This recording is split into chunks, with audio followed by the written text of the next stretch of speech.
I think that by bootstrapping the company, one of the things, and just reinvestment, no? So we haven't taken any money out of the company. So we have just a salary, a regular salary, but we don't take any money out.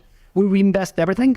And I think that gives you a lot of discipline because you think you need to spend whatever you have into the register. So if you don't have any extra money, you cannot do things. But the discipline also gives you a lot of different attitude towards how you spend the money and the capex. And that gave us the opportunity to be extremely prudent in the way that we hire, for example. So we were 5 people for the first few years because we couldn't afford more people. Then we were 10, then we were 15.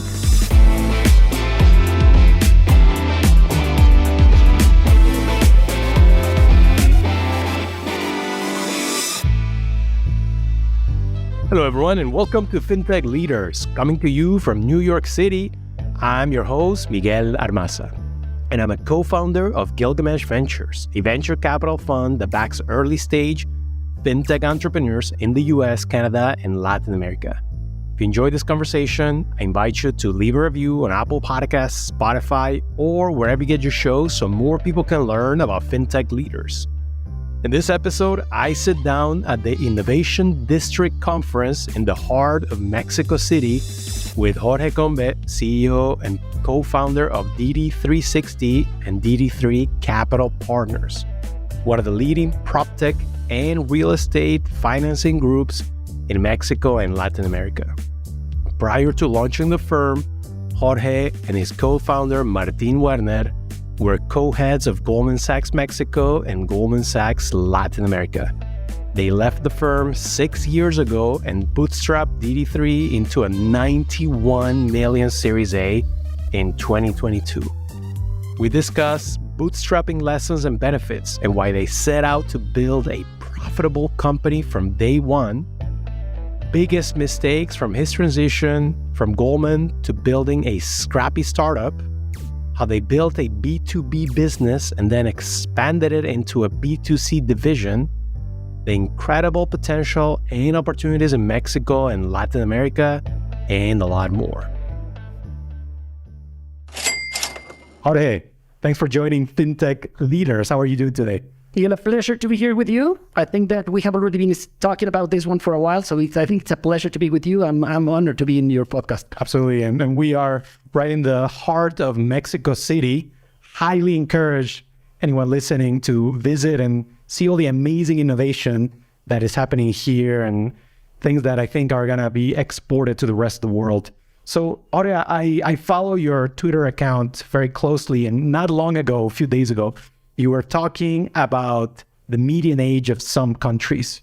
And you were talking about, for example, Japan, Germany, UK, and the US.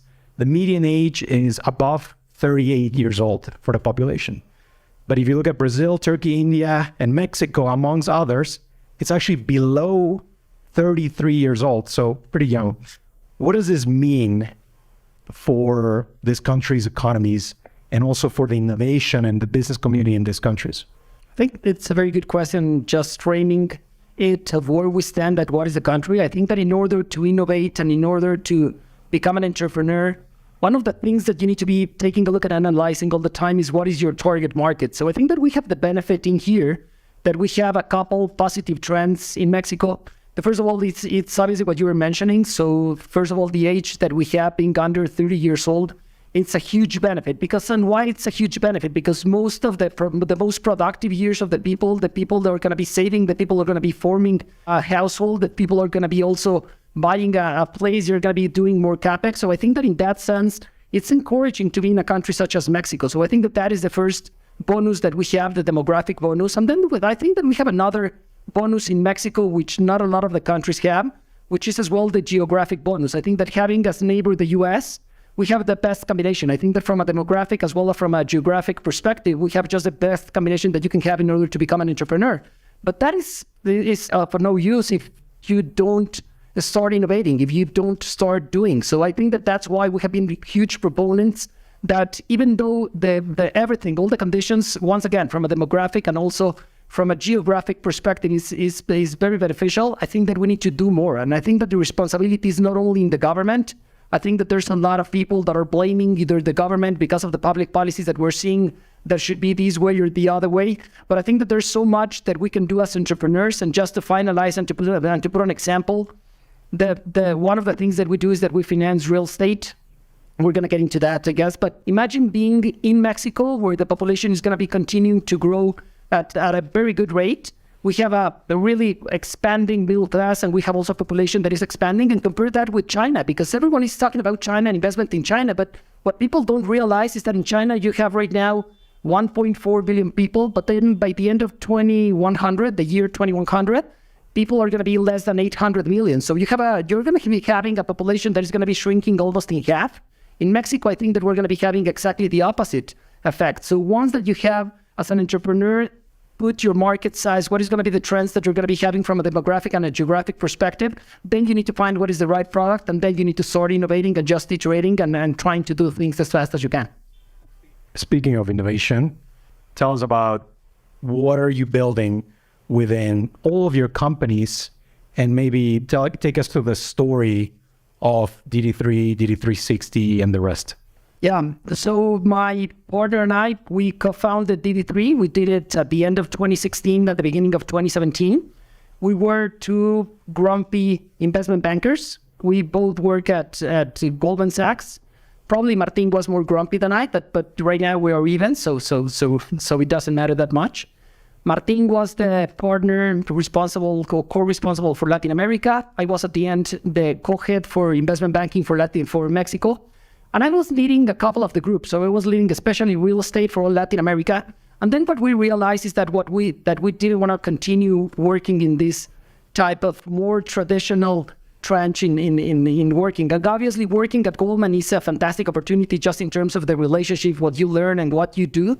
But we didn't want to do that. We were a little bit bored. So we decided that there was an opportunity to do subordinated type of lending. There was a huge opportunity to do mezzanine lending in Mexico. So we began with a fund. And once again, that was just a boring fund. The only thing that we knew how to do was to structure lending and to do different tranches. So that is what we see, that there was an opportunity. So we did mezzanine type of lending in Mexico. At that point in time, I realized that in Chile was a huge preferred capital market, and also in the US there was a huge mezzanine market, but in Mexico we only had a couple. So you could either go with a super senior with very low leverage, or you could go with equity. And what we realized is that there was an opportunity to do subordinated lending. So we began with that product. Since then, we have funded over 120 projects. I would think that we have, 80-90% market share in the Mexican market in mezzanine lending. And we transformed, so I think that is the other thing. So we transformed in talking about innovation. So we were two, once again, boring bankers, and then we transformed the company into a Fintech and a PropTech. So we did it on the go. When we were constructing and developing the company, we realized that if we were not incorporating technology, machine learning, artificial intelligence, and bring on data scientists, that we were not going to be able to grow and to expand at the pace that we wanted to do it. So then we realized at the beginning of the COVID, I think it was at the beginning of 2021, when we realized that there was a huge opportunity to do as well a digital transformation. So back then, at the beginning of 2021, we were 15 bankers, and we were just a traditional fund, just like any that you would see, where GP-LP structure. And back then, what we realized is that by putting technology, we could manage a portfolio that was probably 4 or 5 times more larger than what we had. So we brought a CTO. Our CTO came from RappiPay. He was a VP of engineering. He was overseeing the development of RappiPay in over 7 countries. We brought them with us. I have no clue how we convinced him, because once again, we were a couple grumpy bankers that had very good resumes, but very little technology experience. And then since then, we have developed a company. And right now what we have is a company where we have 80% of the people that work with us are with a technology background. So these are developers, these are coders, and these are data scientists that we have within the company. And then we only have like 15 to 20 investment professionals within the firm. So Jorge, you started, as you mentioned, as a fund and serving businesses. Your clients were enterprises. But the fintech side that you've launched over the last few years is the opposite. You're serving the consumer. And that's a completely different ball game. What have you learned since, serving both sides of the market? Yeah, that's a very good question. I think that we are still trying to do the transition. It's not an easy transition. And just to put it in terms, so what we call, whenever we give funding to developers, we call this branch B2B, which is business to business. So what we serve is businesses. and these are construction loans. In construction loan space right now, we have over 12 billion pesos in assets under management. That would put us with a 7 to 8% market share in the whole Mexico. We would be the third or fourth largest player in Mexico. The goal that we have is that within the next 18 to 24 months, we need to be the number one. We think that just with technology, we can continue expanding. But that was just, once again, the traditional part that we were doing these B2B construction loans with a lot with the use of technology as well. So that we like to think that is a fintech as well, a different type of fintech, because you don't have that many clients. But for example, one of the things that we can do, Miguel, is that if you give us a land plot and a price, we can do an automatic underwriting of the project. So we can take a look at what is the use of that land. We can take a look at what is the title, what is the price, what you can do on that one. And then with the use of machine learning, we can take a look at the assumptions of how much you're going to be selling and what is going to be the base. And with that, we would do a model in less than 3 seconds. So I don't know, something that took for the developers out of the 2 months, 3 months to do it by hand. Right now, we can do it in 3 seconds. And this is something that is open to the public. So whomever wants to get into our platform, DD360.mx, and you can see the way that we do it. But this is in the onboarding. You can take a look at the way that we do this digital onboarding by the use of machine learning and models that predict what are going to be the prices and the absorptions. But the big jump, and maybe the one that you're making reference to, is usually the companies and the fintech companies that are in B2B, they stay in B2B. And the fintech companies that are in B2C, they stay in B2C. So last year, we were doing our Series A. We were very late in doing the Series A, but we did it last year. And we were meeting. How big was the Series A? We raised $91 million. And as part of our Series A. And while we were doing our Series A, we met with some investors. And there were a lot of investors that told us, hey, you seem to be smart. You seem to be having a very profitable business from a fund perspective and a GPLP structure. But I don't think that you're going to be able to do the jump from B2B and B2C. I think that there's a lot of people that are agnostic, that people that have the skill set of B2B can jump into B2C. But one of the things that they don't know probably about us, well, maybe after 5 minutes of talking with me, you can realize, but I'm really stubborn, no? So whenever I think that there's an opportunity, I think that we just start looking at it, iterating, and just trying to see the way that we can find it. So we have been iterating a lot. And in that sense, we launched a couple initiatives. We launched a PropTech initiative on the B2C side. So we tried to mimic what Zillow has been doing in the States, now with huge challenges, because in the States, you have something that is called an MLS. The MLS would be that everything that is listed for sale or for rent is public, so you can take a look at the public records. In Mexico, what we have is that there's no public records, so the public registry is no public, so I don't know why they have that name, no? So it would be private records instead of public registry, but it's private. So we need to do a lot of iterations and a lot of work with the algorithms in order to predict the prices. So we brought the business model in a sense of what Zillow does in the States. And we have right now a prediction model where we have shown the prices in the whole Mexico City. It's for free. We don't want to make any money. We believe that if we construct this environment and this network where people can take a look at what is their home worth. If I have a budget, what can I buy? What can I rent? So what is the best option? So if you can compare prices and everything is transparent, we think that people are going to be making the best decisions for their money. And that is going to be a win-win. So we don't want to make any buck at the beginning, but we think that this is going to be a positive thing in the medium and long term. We have been making huge impact into this. We already launched Mexico City. We're going to be launching Monterrey, Guadalajara, and hopefully we're going to have the whole country in a few months. And this is a big challenge that we have of providing accurate data. And then the second thing that we have is that we believe that the Mexican consumers, in terms of mortgages, have had a terrible service from the banking sector.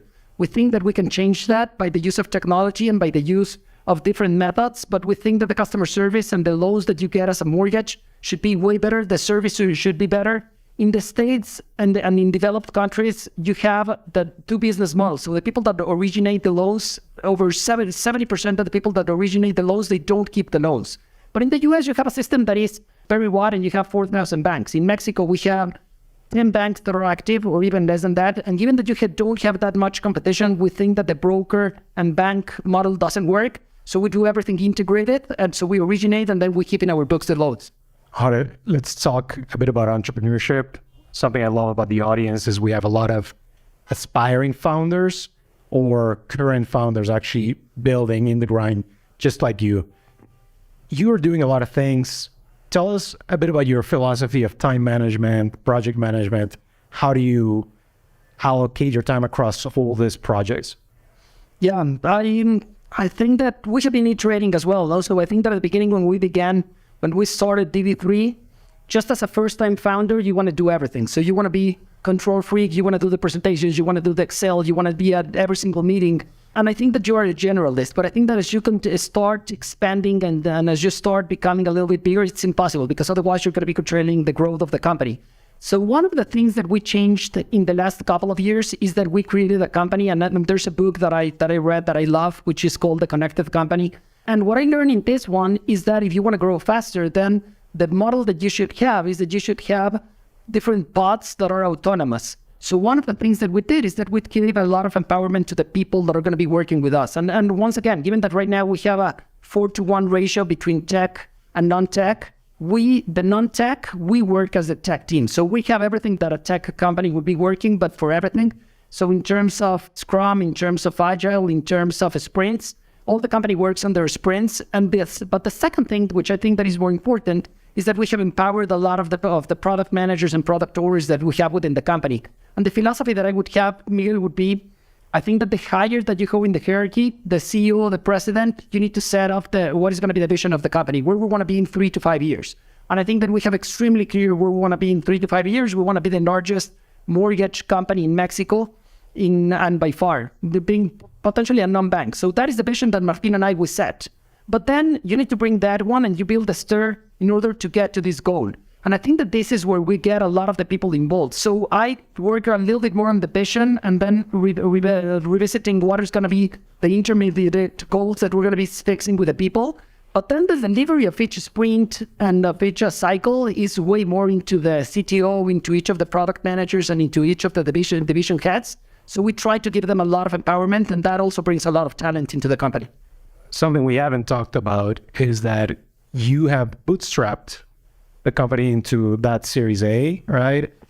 How does bootstrapping a company affect everything that you're just talking about, right? The mentality, the day-to-day, the people that you bring on board. So let's talk about that specific part. Yeah, and bootstrapping, for the people that are not familiar with the term, it means that you don't raise equity. So you try to do it with whatever you have. I think that was the traditional way of entrepreneurship in the 60s, 70s, 80s. So nobody had money, no? So there was not such a thing as venture capital. Potentially there were some dreamers and people and very little funds in Silicon Valley. But I think that for the rest of the world, everything was bootstrapped. Until there was this angel and then the VCs, which put a little bit of distortion with the system, because right now a person only with a PowerPoint and potentially some metrics, they can raise, I don't know, $5 billion with a 25 cap valuation. I think that didn't exist, or at least Martin and I, we were extremely naive. We didn't even know that this was possible. No, so if you could have told us that we could raise $5 billion with a PowerPoint, for sure we would have tried to do that. No, but we were very naive. We didn't know that was possible. So one of the things that we did is that we began with our means. So we didn't have any money. So we founded DD3 with 50,000 pesos. That's all the money that we have put between us into the company. But we put a lot of work and really, really long hours.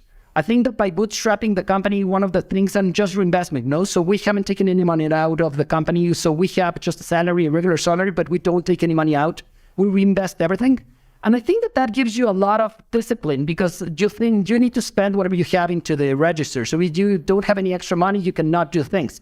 But the discipline also gives you a lot of different attitude towards how you spend the money and the capex. And that gave us the opportunity to be extremely prudent in the way that we hire, for example. So we were 5 people for the first few years because we couldn't afford more people. Then we were 10, then we were 15.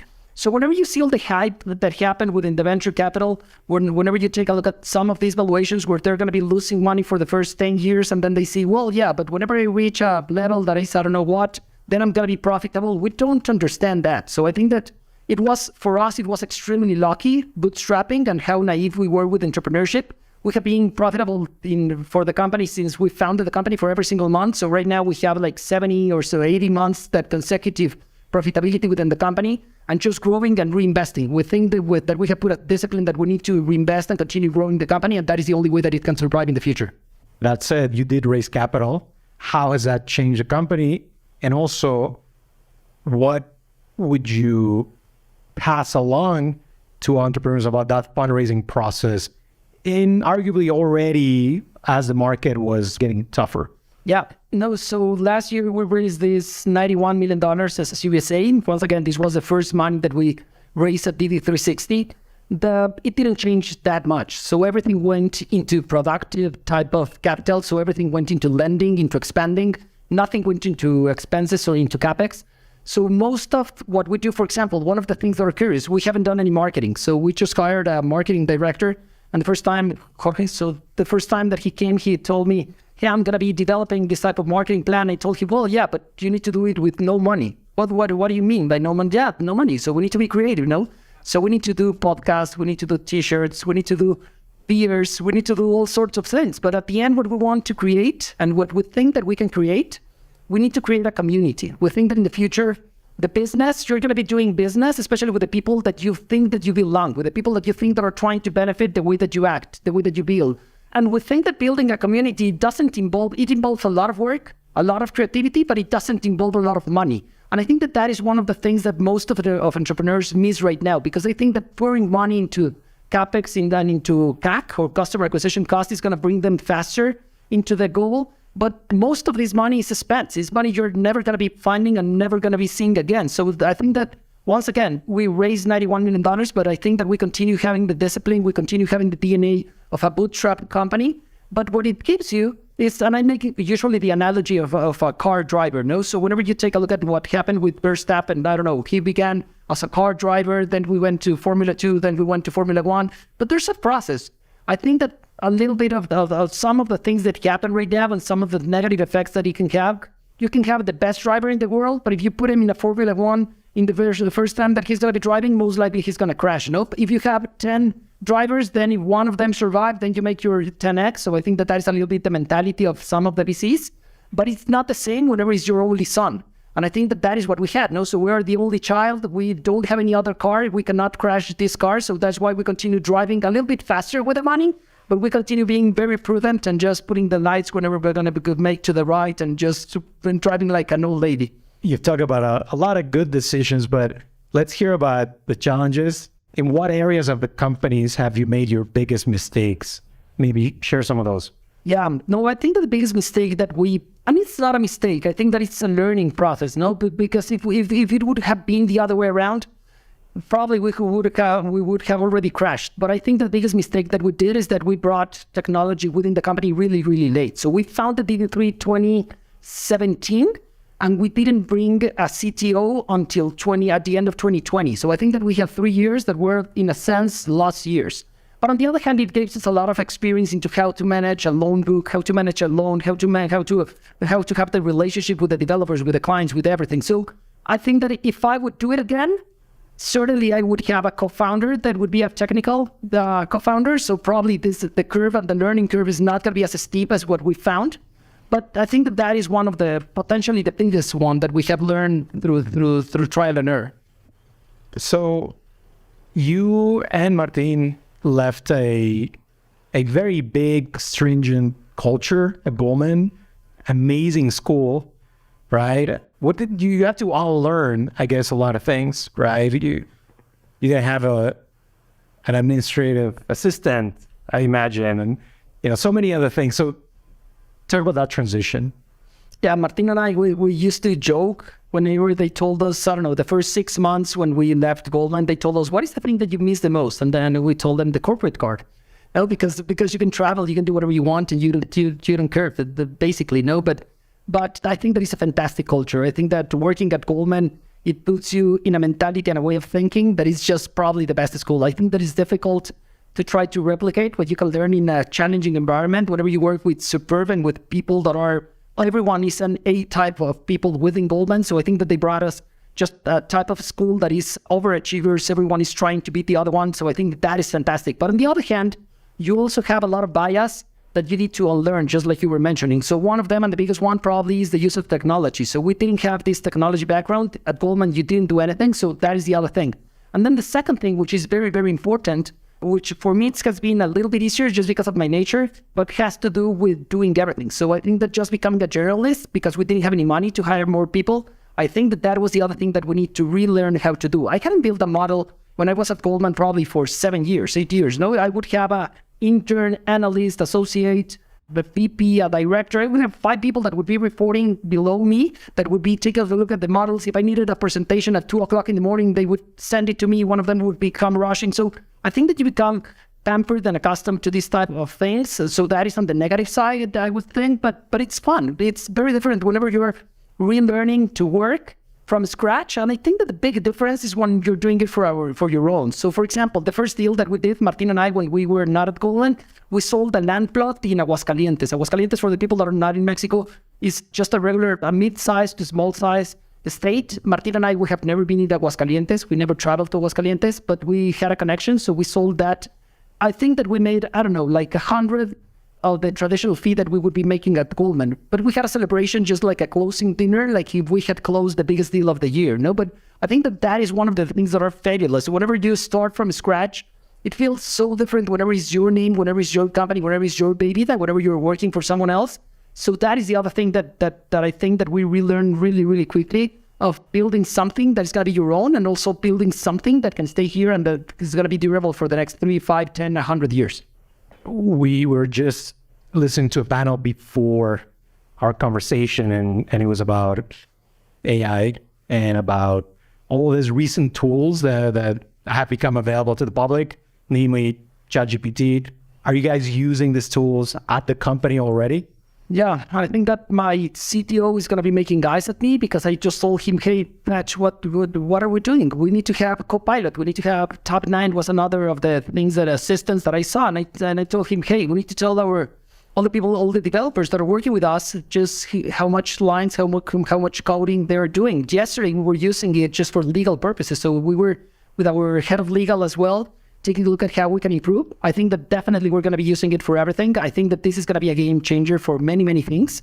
And I think that there's principally a couple or 3 different things that we're going to be using it. The first one is just going to be improving the life of the developers, because I think that and by developers, I think the coders, so, and the technical team that we have, we think that there's a lot of manual work that now is going to be outsourced, to put in a word, by this type of pilot or any other assistants or AI assistants. So that is the first thing. We need to give them a lot of the information. We have Ricardo Cayetano. He's the one that is right now leading the efforts, but he's the one that is mentoring 100% of the people that are working with us. We need to bring them to a different level. We think that we need to provide them with the tools, but it's not only providing with the tools. I think that a lot of people are scared of what is this technology, or is it going to be replacing me?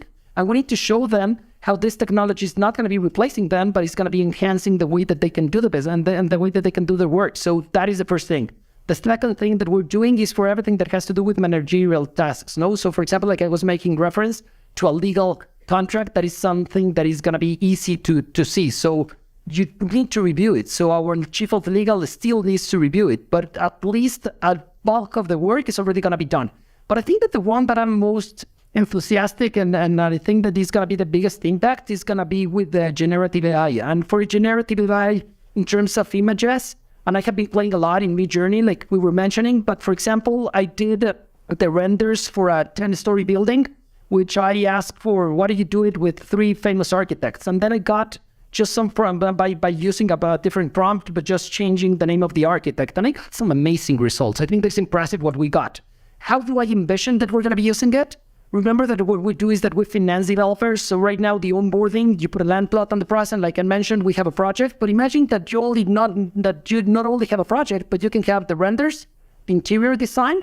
Because one of the things that we're training our models right now is that they can get into all of the websites and all of the marketplaces. We can see what is the residential construction that is selling the best. So we see what is the one that has the best acceptance for each specific neighborhood. And once that we can identify, for example, classic architecture, we can suggest to the developer and tell them, hey, we think that you can have an absorption instead of having, 1.7 apartments per month, you can have 2.1. If you switch to an architecture that is going to be classical, by the way, you here have the designs, the first renders, and you have the layouts of the interior design. So that is something that we're already working on. We think that we're going to be having something within the next 3 to 6 months where we're going to be providing this information. Obviously, you still need architects. You still need people that are going to be supervising the construction of the project.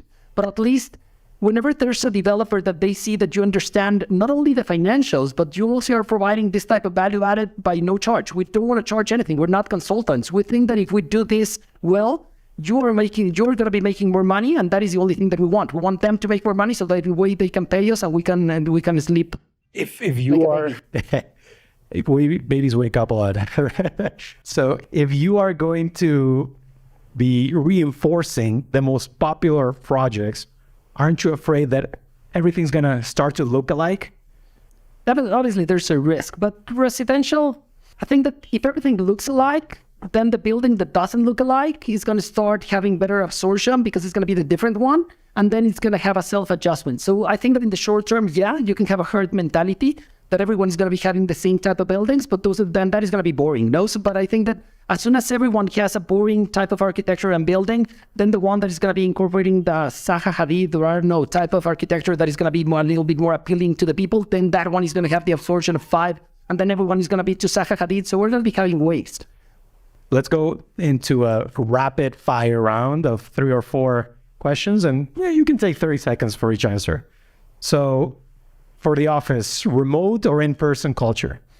I think that for anything that has to be with creative tasks or things that need to be discussed within a group, I prefer by far just having an in-person type of office. I think that anything that has to be tasks or that can be in putting different numbers. I think that, for example, a lot of the people that work in our tech department, they work from abroad. So we have people from Colombia, we have people from Argentina, Venezuela, Honduras. So I think that those type of tasks are better by remote. I think that anything that involves thinking as a group and coming with a better solution and a group thinking, I think that is way better to have it in person. I always go to the office.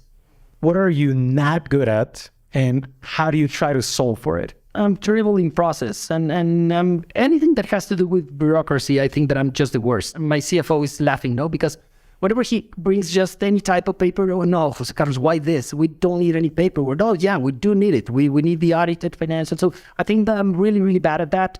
I think that I enjoy a lot just in bringing up ideas, being creative. So you need to compensate with people that are going to be exactly the opposite of you. So I think that by having a team that is very strong in terms of processes and in terms of having everything go there, I think that is the best that you can do.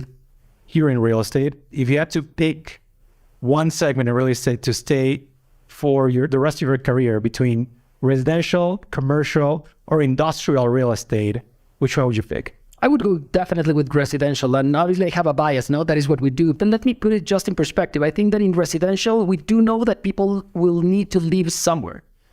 Probably it can be remote, people can share a room, it can be co-living, it can be membership, it can be whatever, but I think that people need to live somewhere.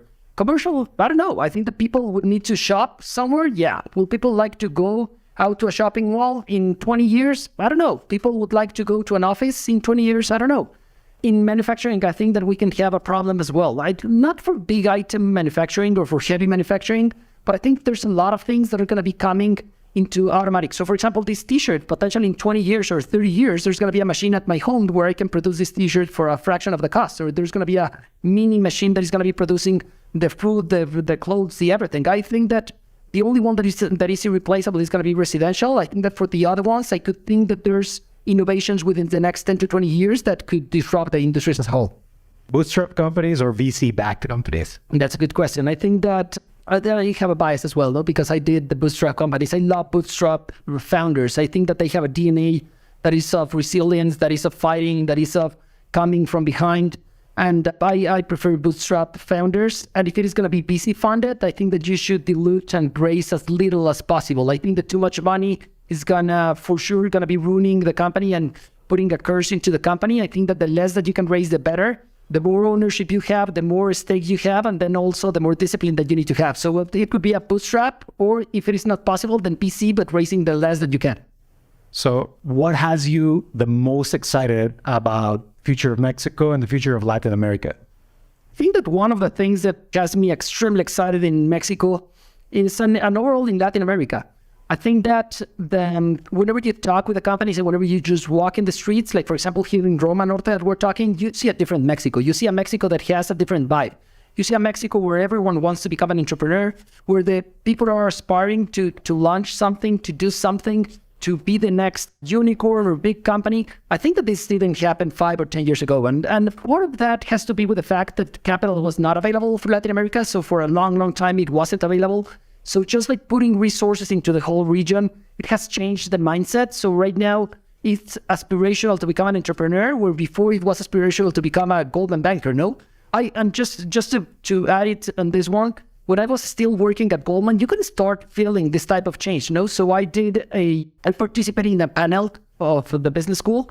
It was a recruiting panel. It was me. I was the managing director of Goldman. I think there was someone from Uber, and there was another guy that was an entrepreneur.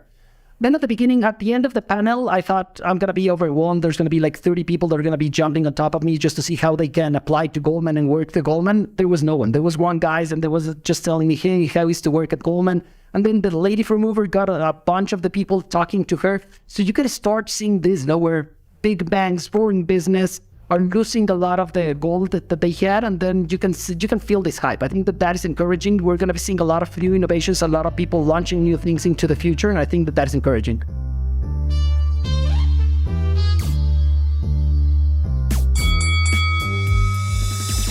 Thanks for tuning in, and I hope you enjoyed this great episode with Jorge from DD3.